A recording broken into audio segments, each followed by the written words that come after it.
Hello, buddy. Welcome back to Tin Man Score Channel. I'm your host, Jeffrey Tin Man Taylor, and today I'm finishing off my Midnight Terrors marathon for you guys. And this first video I'm reacting to is 6 Creepy True Home Alone horror stories. So without further ado, I'm going to turn these lights off, move the camera up here for you guys, and let's get this reaction on the road in the bag, shall we? Okay, everybody, here we go. All right, so this happened back in the early 90s when I was still in high school. Okay. Probably around 92. Most of the kids I knew were flipping burgers at fast food places or folding jeans at the mall, but I wasn't really into that. I was more of a hands-on kind of guy, always fixing things or knocking them down. Construction, demo, mechanics, stuff like that. I started doing under-the-table work when I was about 14, and by the time I hit my sophomore year, I was already making better money on weekends than most of my classmates did in a whole week. I had a few regular contacts who'd call me in when they needed grunt work. And honestly, I liked it that way. Less people, more work, more cash. Well, good for you. I know working in a mall, folding clothes in a shopping center, or working at a fast food joint ain't for everybody. Kind of like me, but I'm not really that skilled in doing construction or mechanical work, so I try to stay away from that type of stuff. I tried to learn some of those skills in high school, but it was just not for me. So hopefully what I'm doing right now will take off as a career. But I get what this guy is saying. Everybody has their own way of trying to make a living, and I respect that. But anyway, let's continue with his story and see what happens, shall we?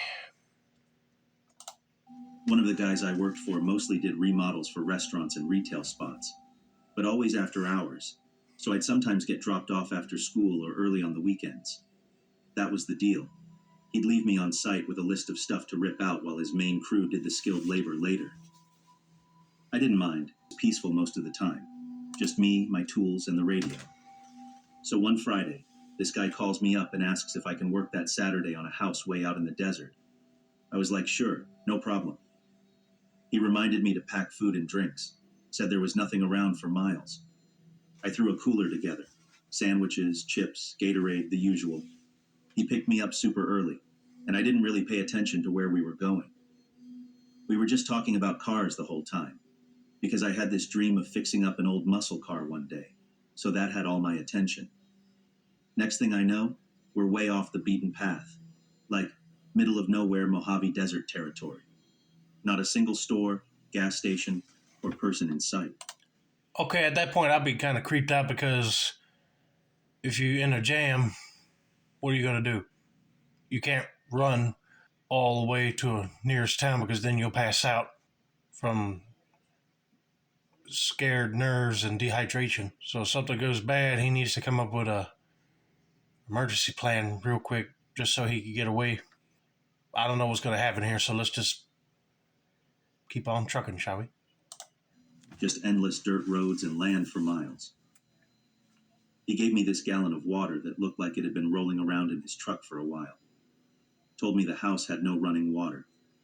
Said he'd pick me up around 6 and then just left. So I walk into the place, and right off the bat, it gave me a weird vibe.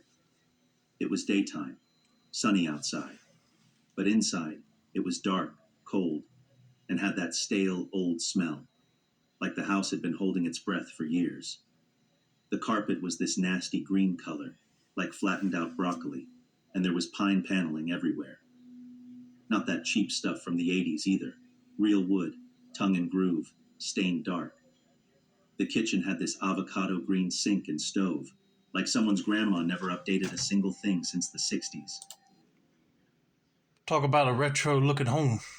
But yeah, if I bought a house with avocado green cabinets, they're coming down. But I'm glad that the walls had real wood and not that cheap stuff, like you said, that came out in the 80s where you just stuck on the wall. Sheetrock. But like everything nowadays, every house has got to be updated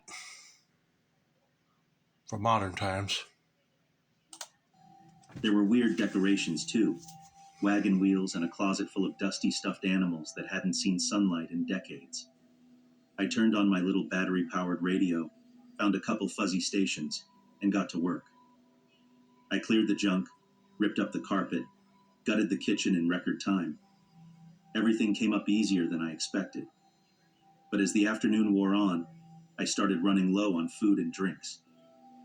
I wasn't too worried at first. Figured I only had a couple hours left until pickup. But then the sun started dropping, and the temperature with it. If you've ever been in the desert after dark, you know how fast it turns freezing. I threw on a flannel, but it wasn't doing much. Now, this was back before everyone had a cell phone in their pocket, and the place didn't have electricity, a landline, or even running water. I climbed onto the roof to see if I could spot any signs of life. Nothing but darkness in every direction. There were a few houses down the road, but none had lights on. I even walked to one, thinking maybe I could use their phone, but it was abandoned too. That's when it hit me. No one knew where I was except the guy who dropped me off. I hadn't told my family, hadn't left a note. Nobody would even notice I was missing until maybe Sunday night. Oh my goodness, you should have left a note, because if they know you're not coming back, they'll get the police to go to your destination and pick you up.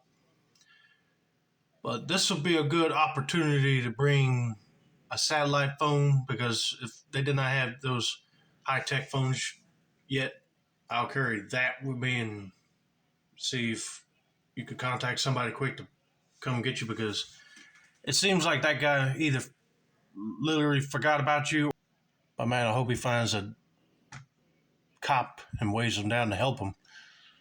If not, he's going to be trapped out there for a long time.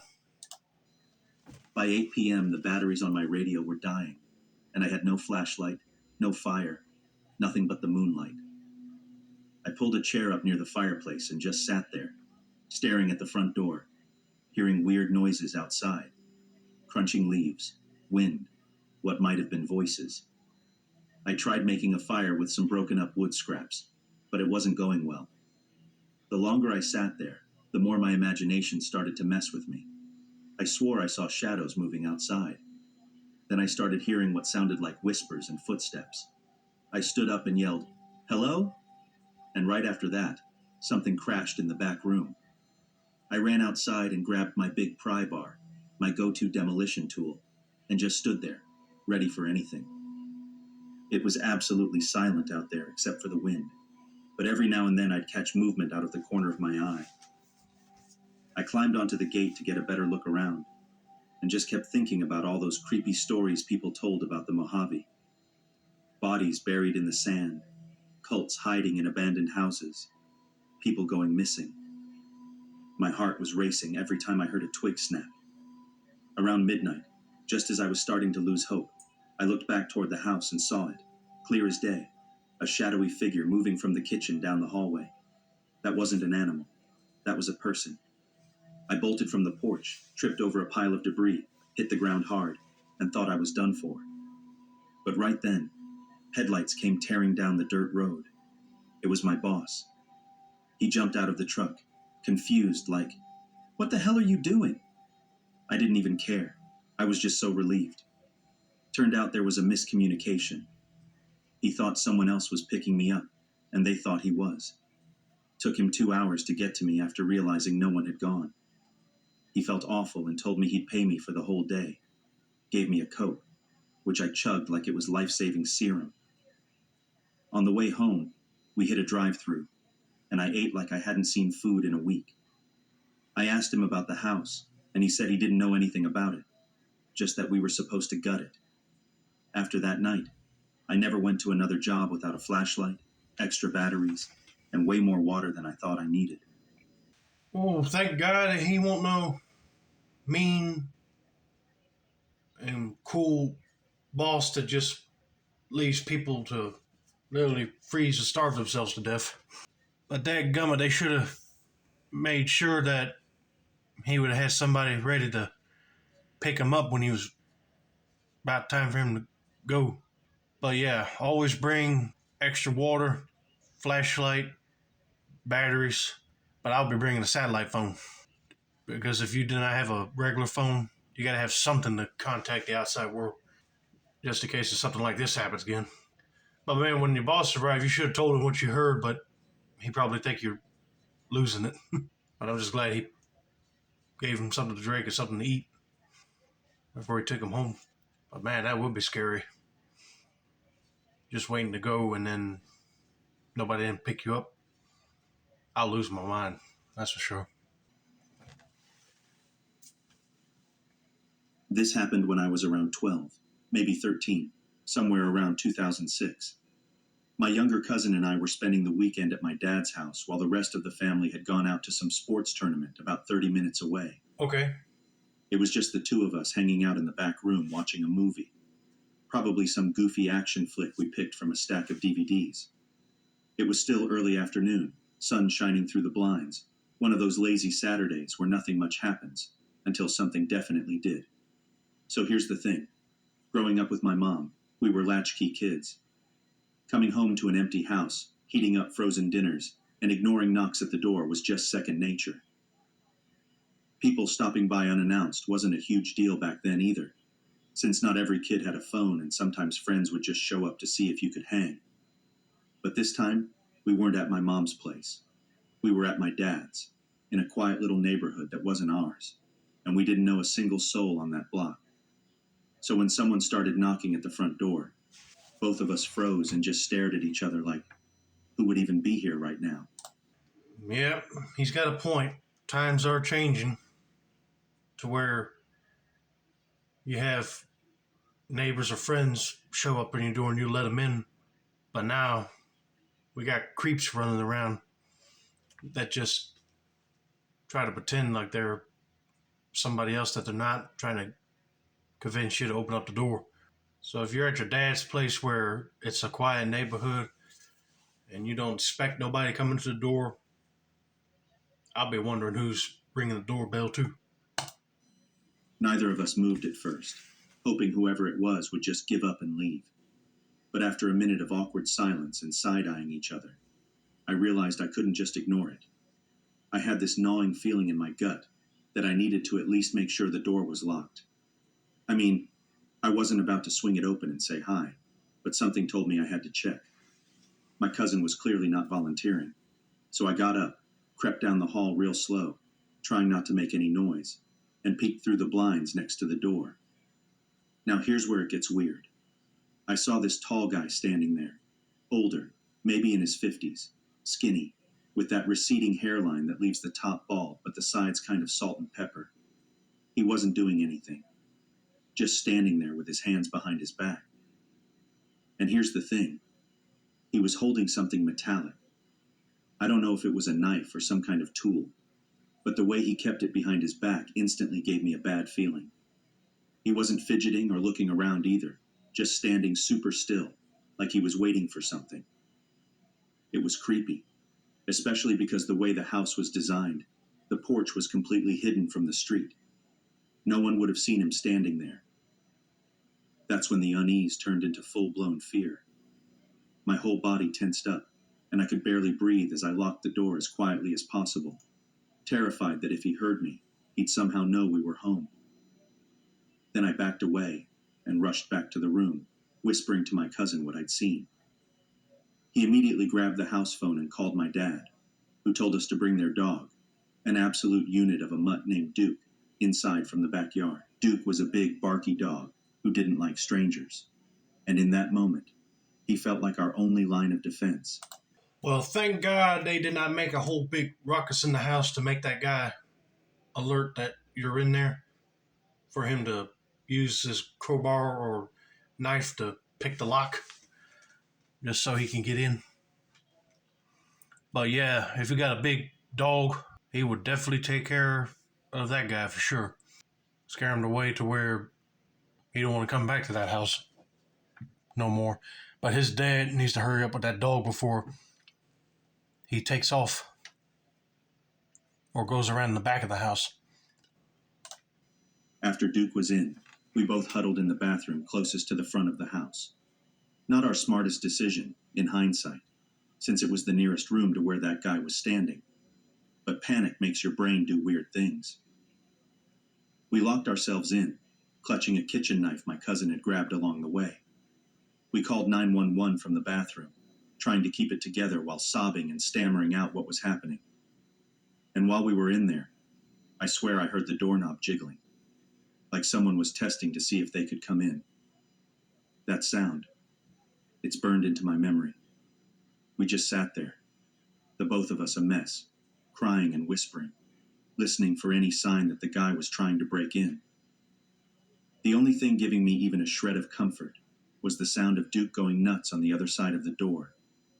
I kept thinking, if this guy forces his way in, at least we've got one mean dog and two terrified kids with a kitchen knife to slow him down. Not ideal, but better than nothing. Eventually, the cops showed up, and so did my dad and stepmom. They'd apparently flown down the highway in her van the second we called. By the time everyone arrived, the guy was gone. We told the police everything, and they looked around but didn't find anyone. My dad had this theory that it might have been one of the neighbors. Maybe the guy was annoyed at the dog barking and came over to complain while trimming his hedges. So he just happened to have some gardening shears or something in his hand. That would explain the tool, I guess. But it never fully sat right with me. For one, what neighbor comes over to complain when there are no cars in the driveway and it clearly looks like no one's home? And even if it was just a complaint, why hide the tool behind his back like that? And why try the door handle? That's not exactly neighborly behavior. Maybe it was harmless and we just freaked ourselves out. Or maybe we were seconds away from something much worse, and the locked door and barking dog were the only things that stopped it. To this day, I don't know what that man wanted, but I do know how it felt in that moment. And let me tell you, it felt like we were living a horror movie in real life. No, he won't know neighbor trying to make a complaint. If he's got like a tool and walks up over to a house with no cars, he was probably just testing to see if nobody was in the house, maybe break into the house to steal something. I mean, I don't know. That's what I'm getting at. But he figured it was going to be pointless and just give up and run away to another house probably. But man, if he heard that dog barking, he probably would have ran away. But I'm just glad that they're okay and didn't get hurt.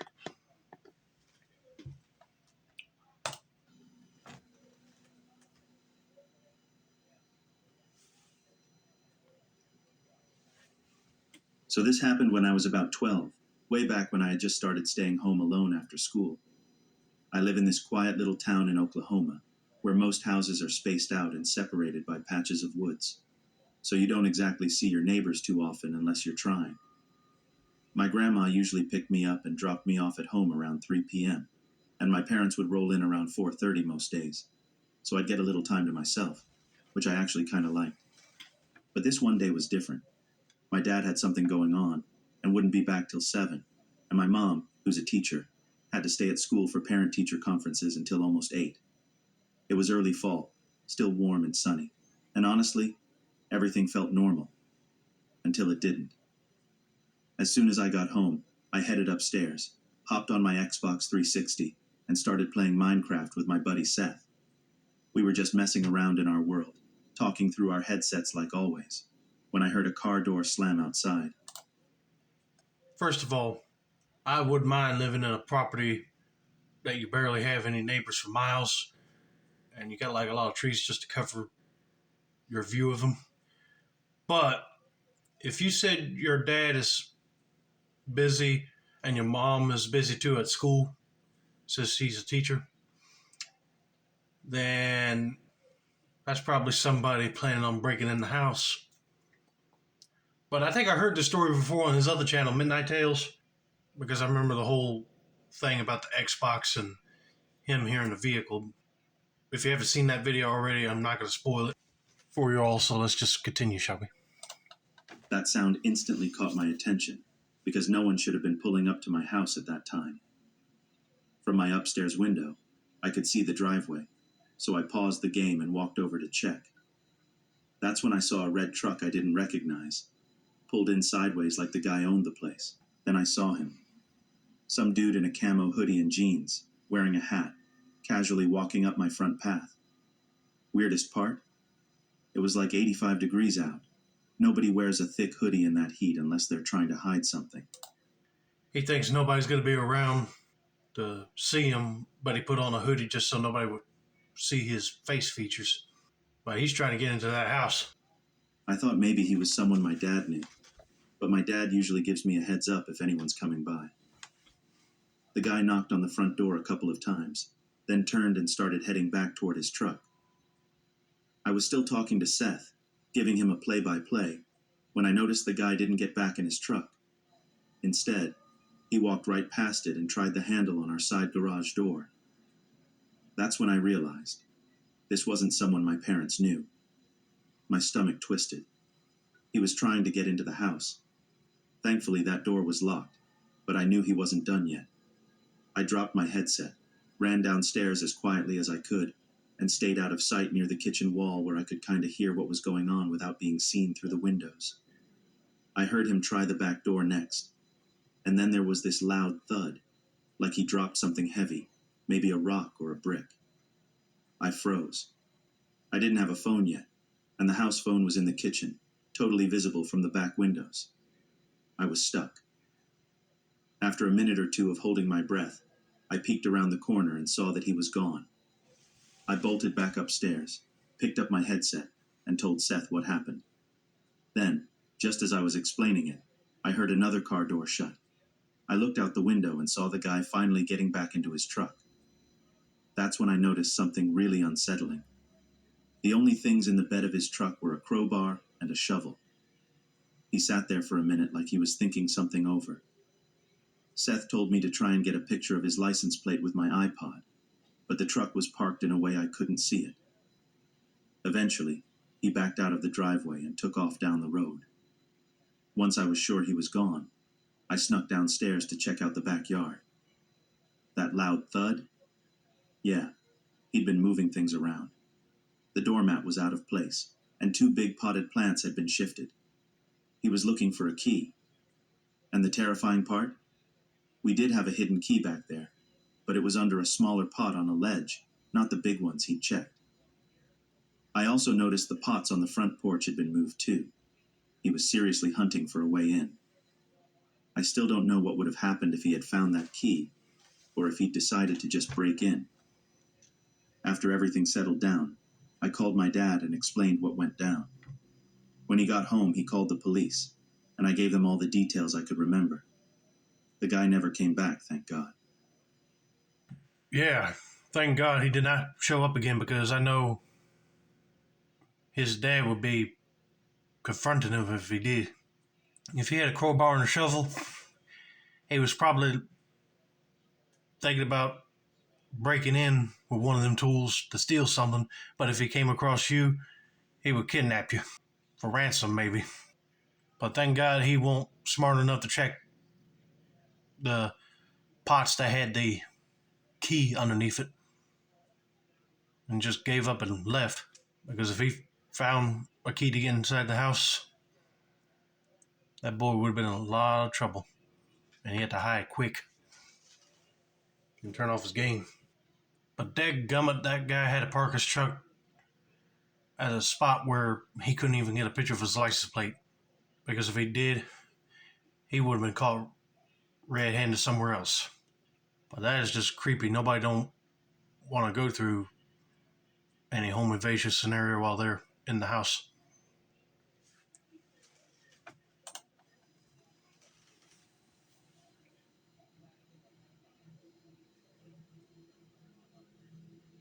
Man, this feels like it was just yesterday, but it must have been over a decade ago now.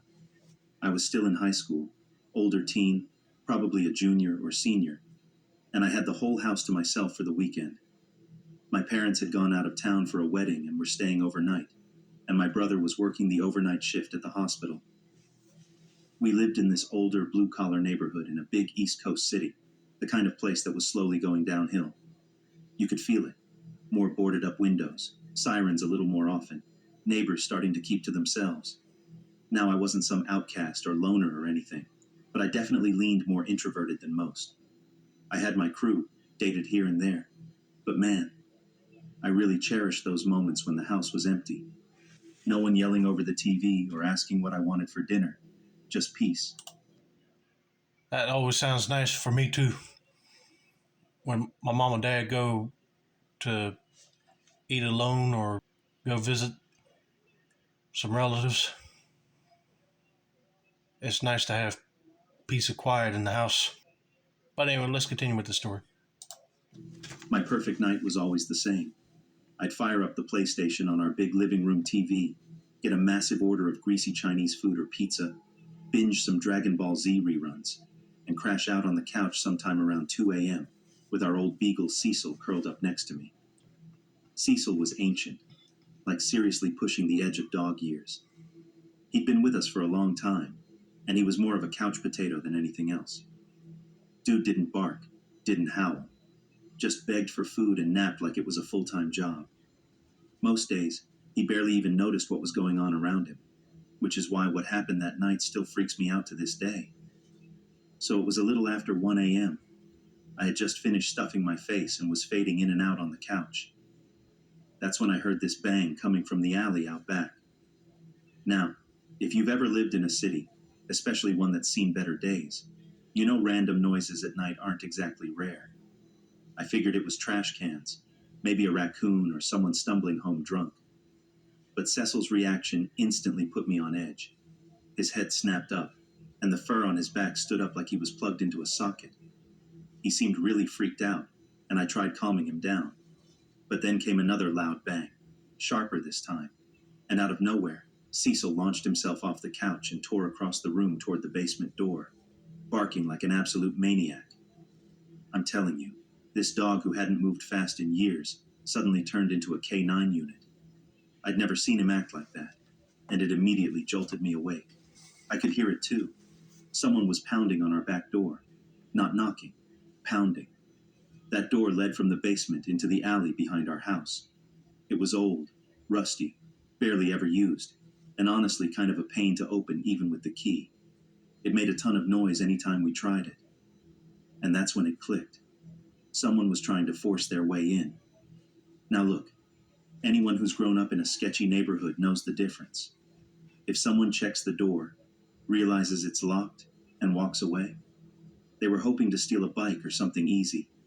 But if they keep at it, slamming and pushing, even when it's clearly locked, that person isn't after your stuff. They're after you. I panicked for half a second, then sprinted upstairs to grab the wooden bat I kept under my bed. I know now I probably should have called the cops first, but back then I had this whole I'm tough teenage ego going on. Plus, it's not like I had anywhere to run. As I crept back down the stairs toward the basement, Cecil flew past me again like a dog possessed, barking louder than I even thought he could. And then, through all the noise, I heard this voice yell out, "Oh, fuck," followed by complete silence. The banging stopped. Whoever it was got spooked and took off. And you know what? I didn't call the police. I just sat on the couch the rest of the night gripping that bat like my life depended on it, with Cecil right next to me, calm as ever now. When my brother got home that morning, I told him what happened. We went to the basement door together and gave it a pull, and the whole thing fell straight off the frame. One more solid hit, and that guy would have been inside the house. Cecil scared him off. This old lazy dog who barely had energy to bark saved me that night. I've told this story to people before, and they just kind of laugh and say, well, yeah, that's what dogs do. But I'm telling you, Cecil never barked. Not like that. Not ever. It was like he knew something wasn't right, and that this wasn't just some random noise in the night. A few years later, when Cecil got too old and tired to keep going, we had to say goodbye. Just before they gave him the injection, I sat with him alone for a minute, and I thanked him for everything, for being my buddy all those years, and for saving my life that night. I'm a grown man now, got a family of my own, and I honestly don't think I'd be here if it weren't for that old dog. I miss him every day. Yeah, if that dog was here, I would be telling him thank you too. But thank God that guy just gave up and left, because I know you probably would have knocked him out if he did try to break in. But man, I still would have called the cops just to let them know that there was somebody in the area trying to break into the basement. You see your basement door just gave in the next day when you opened it up with your brother. That will definitely give you a sign to get a better door and reinforce it. Just so that guy tried to kick it in again, he would just give up automatically or break his leg in the process. But man, that would be a scary night for me, that's for sure.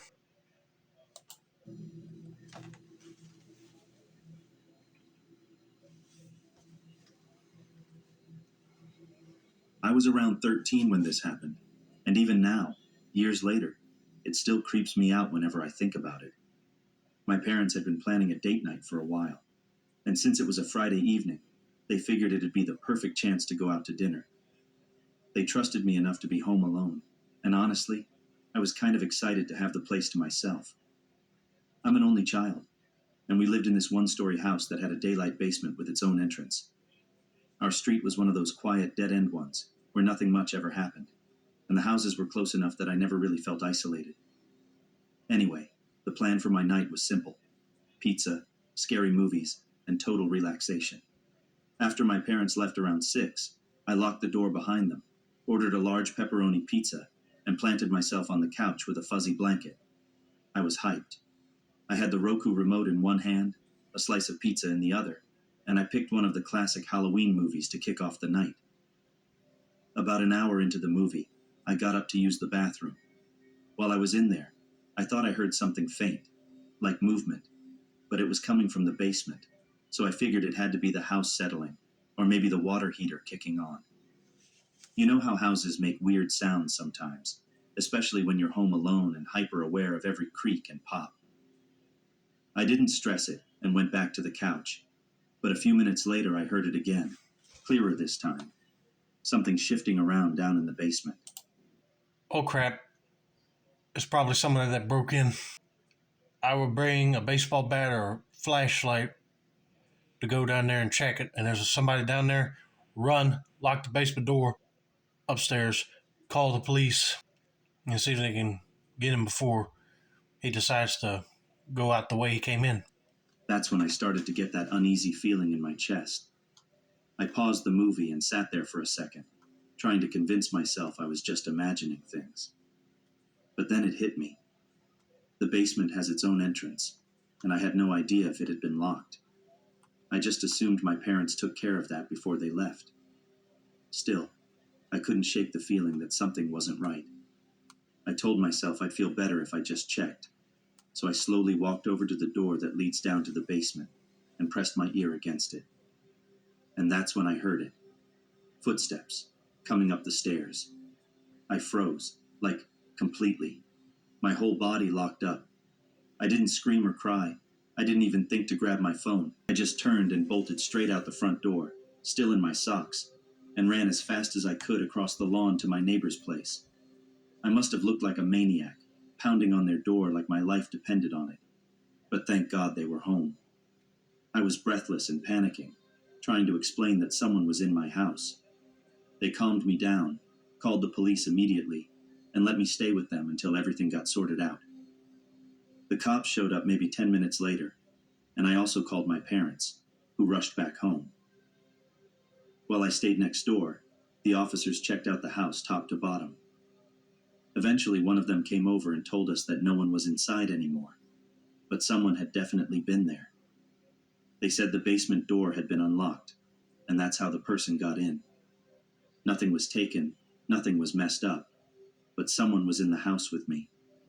When my parents got back, they were beyond shaken.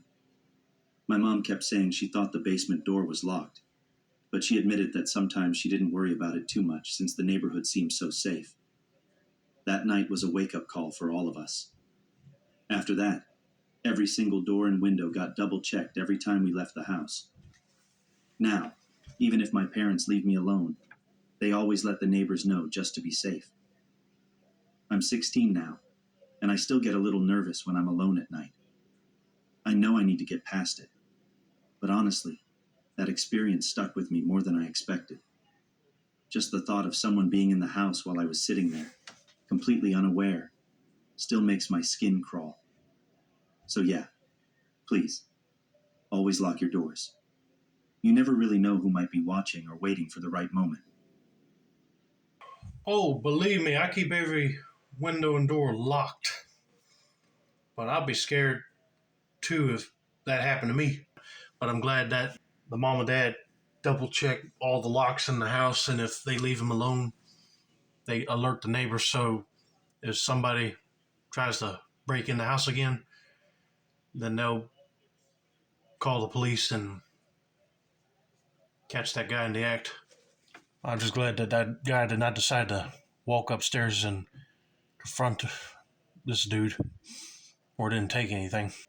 He was probably a homeless person trying to find somewhere to stay, but he figured he made too much commotion and just took off.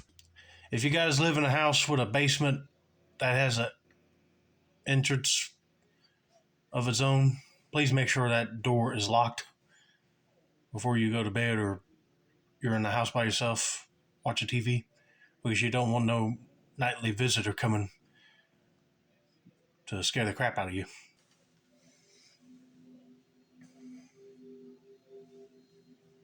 This all went down during the fall, back when I had a couple weeks off from college. My parents had taken off for a little vacation, so for once, I had the whole house to myself. I was 20 at the time, and since drinking's legal here once you're 18, I decided to meet up with some friends for a night out. The night was going great. We were laughing, drinking, just letting loose. Then one of my American friends, who always had the wildest ideas, suggested we hit the beach around 8 p.m. Totally random, but we were all in, so we ended up hanging there for a bit, dancing around, just being chaotic. Eventually it started getting late, and everyone began heading home. My American friend and her boyfriend couldn't drop me off, so my close guy friend offered to drive me and another girl back. We rolled up to my place somewhere between 10 and 11 p.m. Nothing seemed off at all. We joked around for a bit in the driveway like we always do, and once they drove off, I walked through the open garage and into the house like I had 100 times before. Just to paint the picture for you, there's a tree in the front that kind of hides the backyard fence, and our front door is this big wooden thing with like a million locks. But we usually go in through the garage door that leads straight into the house. As I got inside, my friend was still parked nearby, just to make sure I got in okay, which was sweet. I climbed the stairs to the second level where there's this security gate you have to unlock. And that's when I noticed something really strange. My cat, who's usually all calm and aloof like she owns the place, looked totally freaked out. She was hunched, eyes wide, like she'd seen something she didn't like. And my dog, barking nonstop, which was super out of character for her. At first, I didn't think too much of it. I even called my parents while sitting on the stairs and joked about the pets acting like they'd just seen a ghost. But then I heard something, like banging or thumping sounds. First from above, maybe the roof.